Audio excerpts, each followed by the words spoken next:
मी doctor दर्शन, स्त्रीरोगतज्ञ आणि प्रसूतीतज्ञ.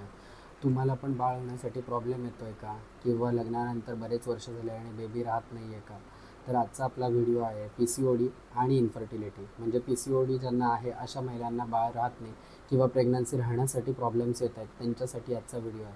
Basically PCOD हा lifestyle disorder आहे आणि याच्यामध्ये हॉर्मोनल इम्बॅलन्स होतो.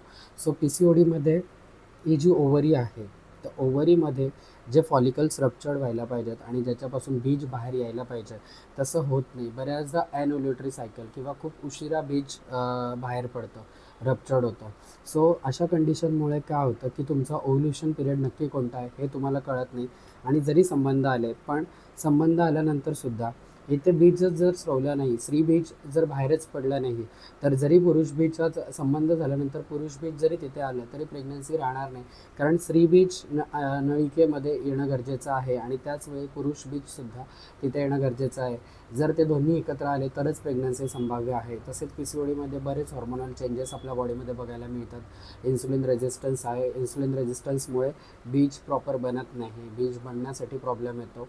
त्याच्यानंतर PCODमध्ये बरेच हॉर्मोन्स आहेत, जे फॉलिकल स्टिम्युलेटिंग हार्मोन आणि ल्युटेनायझिंग हार्मोन यांचासुद्धा इम्बॅलन्स बघायला मिळतो. फॉलिकल स्टिम्युलेटिंग हार्मोन आपल्याला हे फॉलिकल्स जे आहेत त्यांना ग्रो करण्यासाठी हवं असतं आणि LH हार्मोन, ल्युटेनायझिंग हार्मोन हे त्याला ब्रेक करण्यासाठी, फोडण्यासाठी गरजेचं असतं. पण सगळा हॉर्मोनल डिस्टर्बन्स असतो आणि यामुळे PCODमध्ये बऱ्याचदा मूलबाळ राहण्यासाठी प्रॉब्लेम्स येतात. सो अशा वेळी तुम्ही आधी PCOD करेक्ट करणं गरजेचं आहे किंवा PCODचा जो हॉर्मोनल इम्बॅलन्स आहे तो ट्रीट करणं गरजेचं आहे आणि मग तुम्ही प्रेग्नन्सी ठेवणं गरजेचं आहे. थँक्यू.